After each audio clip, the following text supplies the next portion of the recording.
धर्म प्रेमी बंधुओं, आप सभी को जय जिनेंद्र। मेरे इस चैनल में आप सबका स्वागत है। मेरे इस चैनल में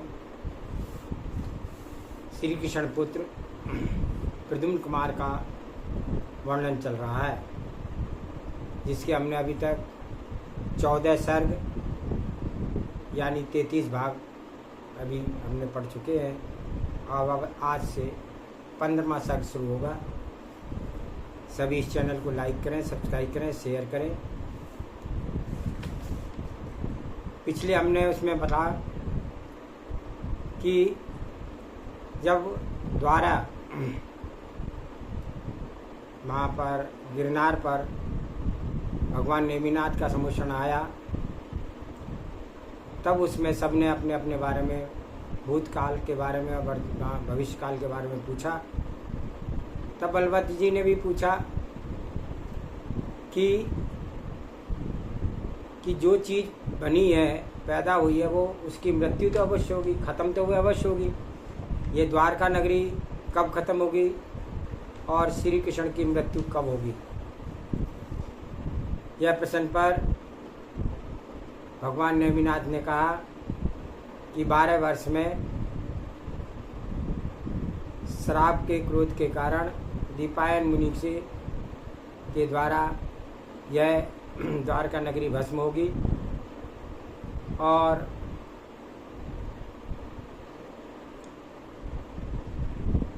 श्री कृष्ण की मृत्यु भी किसी के बाण लगने से, उनका नाम बताया, बाण लगने से होगी। इस प्रकार से अब आगे का स्वाध्याय हम करते हैं। सभी द्वारका में चिंतित हैं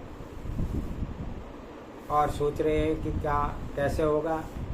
जिसके द्वारा बाण लगना था वो भी द्वारका छोड़ के चला गया और जिसके द्वारा दीपायन मुनि भी जो है द्वारका छोड़ करके कहीं और दूसरे देश में चले गए।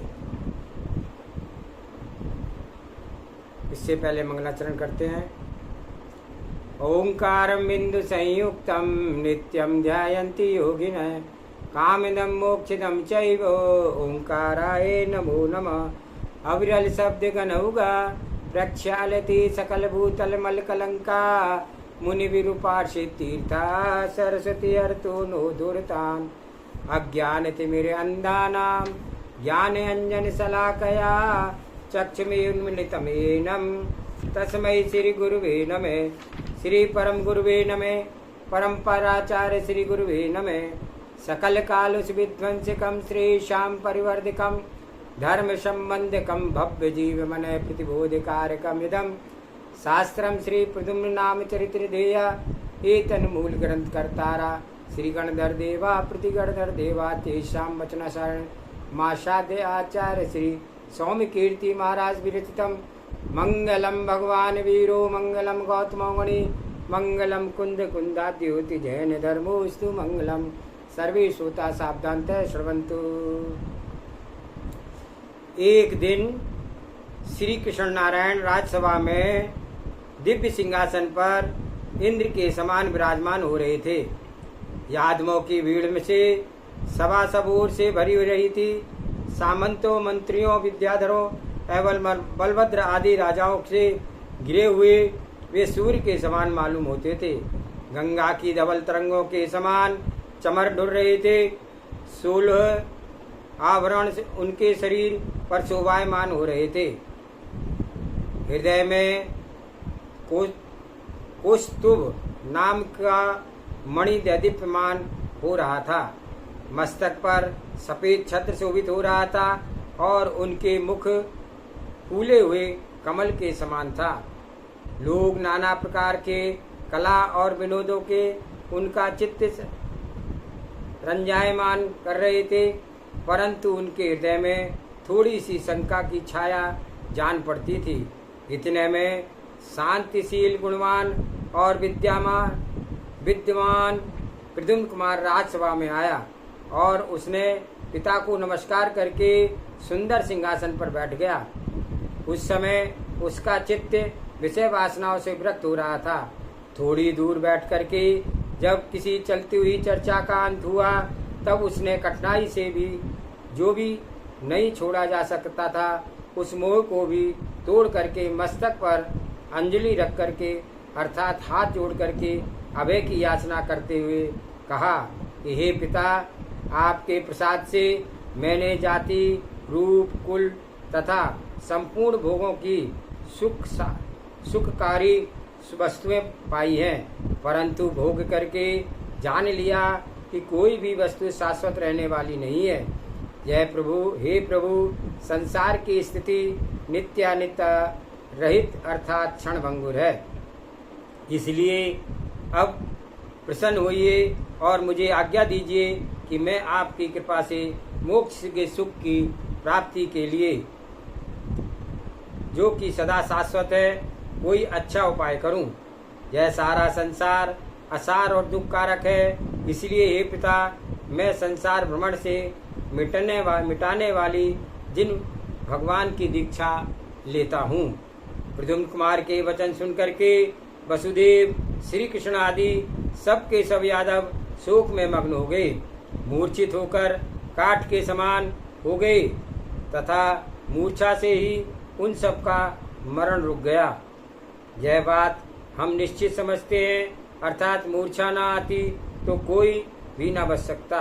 मूर्छा को दूर करने पर उन सब ने स्नेहवश होकर के कहा कि हे बेटा, आज तू इतना कठोर क्यों हो गया है? क्यों अब तू पहले का प्रद्युम्न कुमार नहीं रहा है? ऐसे स्नेह रहित और बंधु वर्गों को दुखित करने वाले कठोर वचन तेरे मुख से कैसे निकलते हैं?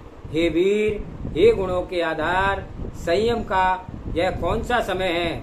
अभी तू युवा है, रूपवान है, इसलिए भोगों को भोगने योग्य है, दीक्षा लेने के योग्य नहीं है।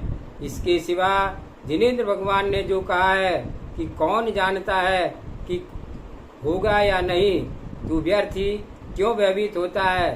तू वीरों का वीर है, धीरों का धीर है, योद्धाओं का योद्धा है, मंत्रियों में मंत्री है, विद्वानों में विद्वान है, भोगियों में भोगी है, सब जीवों पर दया करने वाला है, बंधुजनों के प्रति प्रीति रखने वाला है, पंडित है, चतुर है, योग्य है, अयोग्य को जानने वाला है।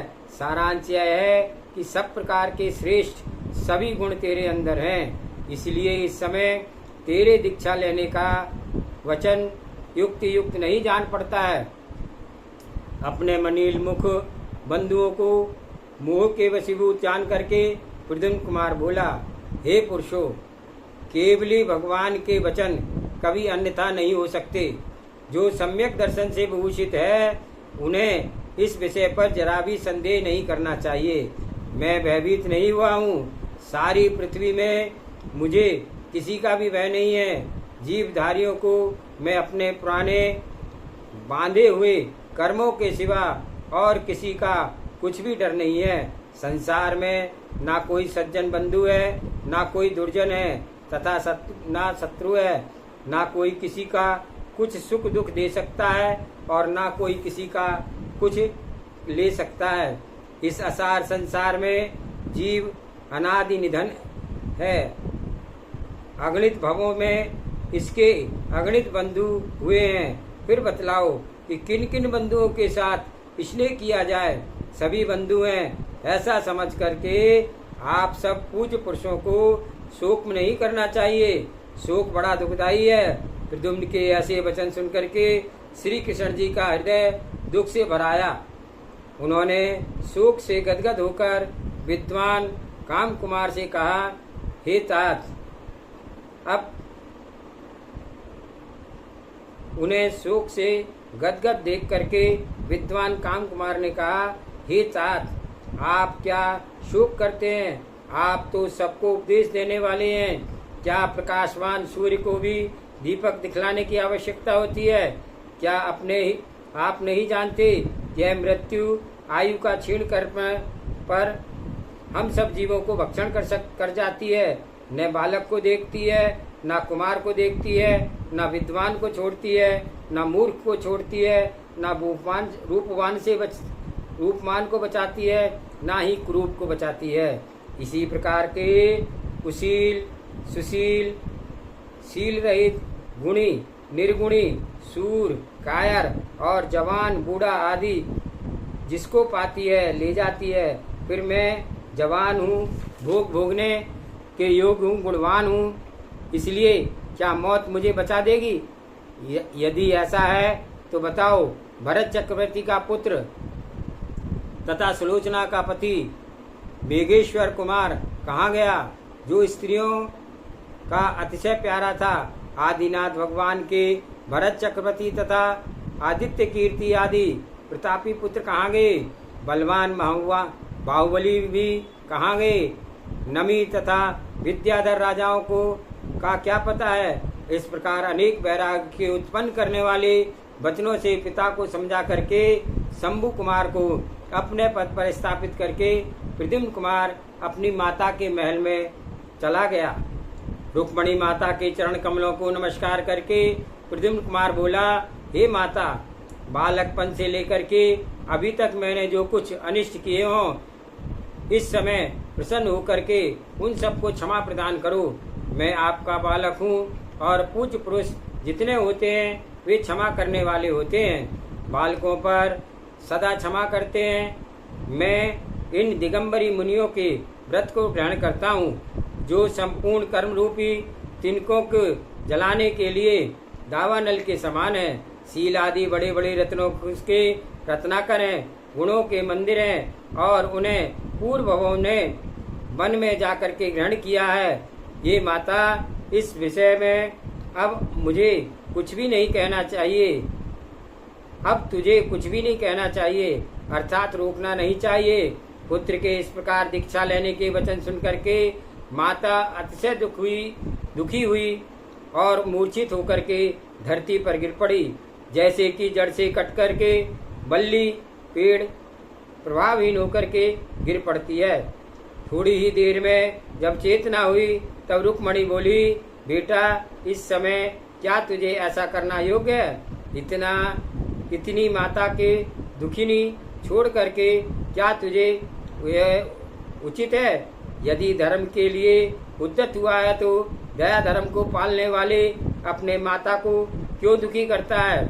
माता के इस प्रकार के शोकाकुलित देख करके शास्त्रों के नाना दृष्टांत को जानने वाला प्रद्युम्न कुमार फिर बोला, हे माता, तू संसार के स्वरूप को नित्य स्थायी समझ रही है और यह नहीं जानती कि जीवधारी अकेला उत्पन्न होता है और अकेला ही मरता है, अकेला कर्म बांधता है और अकेला ही उसका फल भोगता है। इसलिए जो विवेक आदि गुणों को धारण करने वाले हैं उन्हें किसी के साथ शोक नहीं करना चाहिए। प्राणियों को प्रत्येक भव में दुख का देने वाला मोह ही है। जब यह मोह है तब तक अधिकाधिक दुख है। जन्म के पीछे मरण लगा हुआ है, यौवन के पीछे बुढ़ापा लगा हुआ है और स्नेह के पीछे दुख लगा हुआ है। इंद्रियों के विषय भोग है, सो विषय के समान दुख, विष के समान दुखदायी है। विवेकी जीव इस मोह को छोड़ करके सुकृत करने का प्रयत्न करते हैं। उन्हें जो कोई रोकता है वह मूर्ख है तथा शत्रु है, इसमें कोई संदेह नहीं है। ऐसा समझा करके सोच थोड़ा छोड़ दो और मुझे इस पर प्रसन्न होकर के दीक्षा लेने की आज्ञा दो। मैं तुम्हारी आज्ञा के अनुसार चलने वाला हूँ। पुत्र के वचन सुन करके रुक्मणी का मोह दूर हो गया। विषयों के परिणाम को समझ करके, हे पुत्र, मैं बहू और बेटे के मोह से मोहित हो रही थी, तूने मुझे प्रतिबोधित कर दिया। हे गुणधार, इस विषय में तू मेरे गुरु के समान है। प्रद्युम्न जिस तरह सूखे पत्तों के समूह को हवा के लगने से उड़ जाते हैं, उसी प्रकार के कुटुंबी जनों के सहयोग हैं, अर्थात काल रूपी हवा के चलते भी यह जहाँ तहाँ उड़ जाते हैं। जैसे बादलों के समूह आकाश में दिखाई देते हैं और थोड़ी ही देर में हवा के प्रभाव से नष्ट हो जाते हैं, उसी प्रकार से संपत्ति भी बात की बात ही नहीं रहती है। एक तप तथा संयम ही संसार में ध्रुव है। विषयों के प्रीति अवश्य विनाश होने वाली है। सुख के साथ दुख लगा हुआ है और विषय भोग के साथ परिपाक में दुख देने वाले हैं। यदि संसार के विषयों में कुछ सारता होती तो श्री आदिनाथ तीर्थंकर आदि महापुरुष उन्हें क्यों छोड़ देते और मोक्ष के लिए क्यों प्रयत्न करते। कुटुंबी जनों की संगति यदि नित्य होती अर्थात हमेशा बनी रहती तो भरत आदि महाराज तपस्या करने के लिए कैसे तत्पर होते। इस प्रकार संसार की अनित्यता तथा सारता जान करके तुझे मोक्ष का शाश्वत सुख प्राप्त करने के लिए ही प्रयत्न करना चाहिए। सन्मार्ग के आचरण में रक्त हुए तथा कृत्रिम क्षण स्थायी सुखों से विरक्त हुए तुझको मैं नियम के अनुसार रोक भी नहीं सकती हूँ कि दीक्षा मत ले, बल्कि मैं स्वयं ही स्नेह को छोड़ करके तपोवन में प्रवेश करती हूँ तथा संसार रूपी समुद्र से पार करने के लिए जहाज के समान है। हे वत्स, इतने समय तक मैं सुखों में लवलीन होकर के घर में रहती थी, सो केवल तेरे मोह से रहती थी और दूसरा कारण नहीं था। माता के ऊपर कहे हुए वचन सुनकर के प्रद्युम्न कुमार को संतोष हुआ। फिर उसने अपनी स्त्रियों से कहा, हे स्त्रियों, मेरे हितकारी वचन सुनो। यह जीव दुख से भरे हुए संसार में चिरकाल तक भ्रमण करके किसी प्रकार देव योग से मनुष्य जन्म पाता है और उसमें भी उच्च कुल का जन्म पाना बहुत कठिन होता है, करोड़ों भव में भी नहीं मिलता है। इसके विषय शुक्ल में जन्म पाकर भी राज्य का तथा धन वैभव का पाना अतिशय कठिन है। सो संसार में जितनी बातें दुर्लभ थी, मैंने धन वैभव को पाना अतिशय मैंने उन सबको पा ली है। अर्थात मनुष्य पर्याय, यदुवंशी जैसे कुलश्रेष्ठ में जन्म, बड़ी भारी राज विभूति, विद्या, बल आदि सब कुछ मैं पा चुका हूँ। अब मेरा जो यथार्थ कर्तव्य है उसके करने का मैं यत्न करता हूँ। अर्थात मोक्ष सुख को देने वाली जिनेंद्र भगवान की दीक्षा को मैं लेता हूँ। सो इस विषय में अब तुम्हें मुझको रोकना नहीं चाहिए। यह प्राणी स्त्रियों के लिए ऐसा कौन सा कार्य है जो नहीं करता है। निरंतर विषयों में विलीन होकर के आखिर वह मौत के मुंह में जा पड़ता है। स्त्रियों के लिए धन की आवश्यकता होती है और धन पाने की इच्छा से लोग ऐसे युद्ध में भी प्रवेश करने में नहीं डरते हैं जो हाथी, घोड़े और रथों को सघन होता है तथा जिसमें रक्त की नदियां बहती है। धन के लोभ में अनेक लोग व्याघ्र, सिंह आदि हिंसक जानवरों से मारे हुए भयंकर वनों में तथा विंध्याचल जैसे पर्वतों में प्रवेश करने में नहीं सकते हैं और उसी धन के लिए जो स्त्रियों के लिए आवश्यक होता है, ये लोगों अत्यंत गहरे तथा मक्ष, कच्छ आदि जीवधारियों से भरे हुए समुद्र में भी प्रवेश करते हैं। अधिक कहने से क्या है, सारांश यह है कि ऐसा कोई भी दुष्कर्म नहीं है जिसे मनुष्य स्त्री और धन के लिए नहीं करता है। तो तुम्हारे सबके साथ मैंने निरंतर अनेक प्रकार के भोग भोगे तो भी उनकी तृप्ति नहीं हुई है। ऐसी अवस्था में जबकि विषय तृप्ति नहीं हो सकती है, अधिक अभिलाषा बढ़ती है और घर में किस लिए रहूं। अब मैं जिनेंद्र भगवान के तपोवन में जाना चाहता हूँ। सो तुम सब मुझको क्षमा भाव धारण करके मेरे सबके प्रति क्षमा है। प्रद्युम्न के इस प्रकार के राग रहित वचन सुन करके रति आदि रानियां दुख के मारे व्याकुल हो गई। संसार से किंचित व्यक्त होकर के और विनय पूर्वक हाथ जोड़ करके बोली, हे नाथ, आप ही हम सबके शरण हैं, आपके ही हमारे आश्रय हैं और आप ही हमारे मित्र हैं, हितकारी हैं, बंधु वर्ग हैं। सुख दुख में जो भी कुछ है सब आपके साथ ही भोगने वाली है। जब आपके साथ हमने भोग भोगे हैं तब आपके साथ ही दीक्षा लेकर के पवित्र तप भी करेंगे, जिसके प्रभाव से हे प्रभु देवलोक में उत्पन्न होंगे और आपके प्रभाव से वहां से अपूर्व सुख भोगेंगे। हे नाथ, आप प्रसन्न आप प्रसन्नता से कर्मों का विनाश करने वाली दिन दीक्षा ग्रहण करें। आपके साथ हम भी जिनेंद्र भगवान के दिए हुए व्रत को ग्रहण करते हैं। और यदि भोगों में लुप्त होकर के हे राजन आप घर में रहना चाहें तो रहिए, हम भी आपके साथ रह करके सुख भोगें और आपके प्रसाद से श्री नेमिनाथ भगवान की वंदना करेंगे। परंतु हे प्रभु, यह संसार असार है, इसका स्वरूप समझ करके इसे छोड़ दीजिए।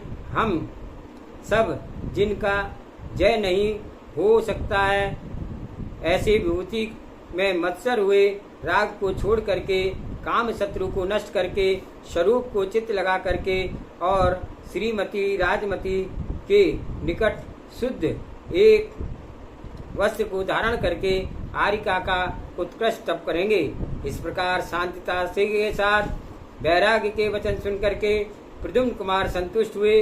उन्होंने अपनी स्त्रियों से छुटकारा पा करके मानो उसी समय समझ लिया कि हम संसार रूपी पिंजरे से निकल गए हैं। और जिन बहुत से राजपुत्रों को प्रद्युम्न ने स्वयं अपने हाथ में रख करके बालकपन के से बड़े किए थे, उनके साथ हाथी पर आरूढ़ होकर के वे घर से निकल पड़े और नगर के लोगों ने उन्हें बड़े प्रेम से देखा। नाना प्रकार के वाक्यों से सब उनकी प्रशंसा करने लगे। कोई बोला कि सर्व शत्रुओं का मर्दन करने वाला श्री कृष्ण शरी का जिसका पिता है, तीन लोक की सुंदर स्त्रियां के रूप को जीतने वाली जगत प्रसिद्ध रुक्मणी महारानी जिसकी माता है, सौराष्ट्र देश के इंद्र के समान जिसका राज्य है और देव दुर्लभ और उपमा रहित जिसका रूप है, तथा रूप तथा लावण्य से भरी हुई सुलक्षणा तथा कला विज्ञान को जानने वाली जिसकी अनेक स्त्रियां हैं, वह प्रद्युम्न कुमार इस प्रकार संपूर्ण सुखों को उपस्थित होते हुए भी तपस्या करने को उद्यत हुआ है। सो ऐसे अधिक क्या कहता है, इससे अधिक क्या चाहता है। यह सुनकर के कोई चतुर पुरुष बोला, सुनो, यह संपूर्ण शास्त्रों का पारगामी यह प्रद्युम्न कुमार कृत्रिम सुखों से छोड़ करके लोकातीत सारभूत और जन्म जरा मरण रहित मोक्ष के प्राप्त करने की इच्छा से तप करने को उद्यत हुआ है। इसका हृदय वैराग्य से शोभायमान हो रहा है, अविनाशी सुख को पाने की वांछा कर रहा है।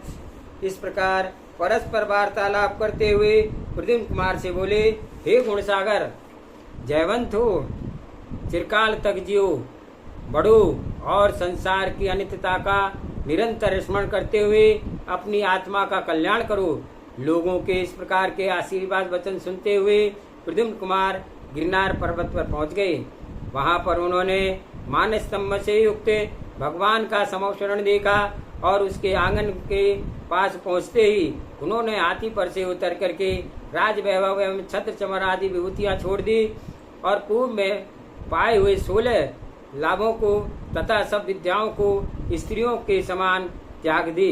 विद्याओं के छोड़ते समय उसने क्षमा मांग ली और उनके पश्चात प्रद्युम्न ने अपने सब इष्ट जनों से बारंबार क्षमा याचना करके समोशरण में प्रवेश किया। जो आते ही सुर और असुर के संकीर्ण हो रहा था, माँ भगवान के नमस्कार करके हाथ जोड़ते हुए कहा कि हे नाथ, आप भव पुरुषों को संसार रूपी समुद्र से तारने वाले हो, वरदान के देने वाले हो और भक्त जनों के कष्टों को दूर करने वाले हो। हे जिनेंद्र, मुझ पर कृपा करके जन्म मरण को नाश करने वाली दिन दीक्षा दो।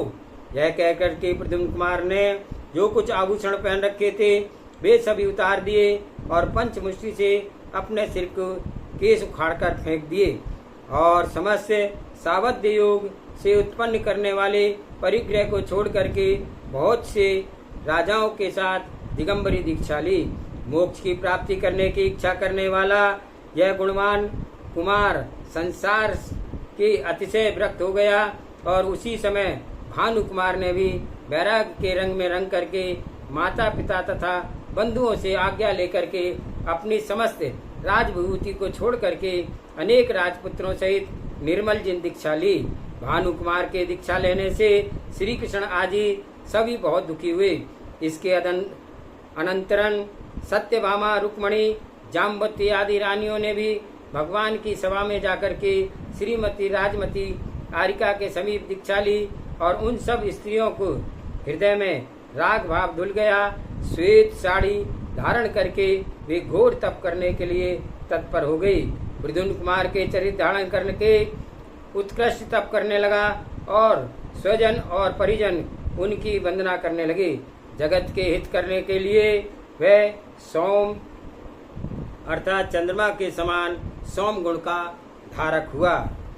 इति श्री सोम कीर्ति आचार्य कृत प्रद्युम्न चरित्र संस्कृत ग्रंथ के नवीन हिंदी अनुवाद में प्रद्युम्न कुमार, भानु कुमार और 8 रानियों की दीक्षा का वर्णन करने वाला यह 15वां सर्ग यहाँ पर समाप्त होता है। आज के स्वाध्याय में इतना ही। जावानी के ज्ञान से सूझे लोकालोक, सुवाणी मस्तक नमु सदा दे तू दो। हे जिनवाणी भारती तुहे जपो दिन रैन, जो तेरा शरणा गए सो पावे सुख चैन। देव भजो अरियंत को गुरु सेवा निर्गन, दया धर्म पालो सदा यही मोक्ष का पंथ। 9 बार नमोकार मंत्र।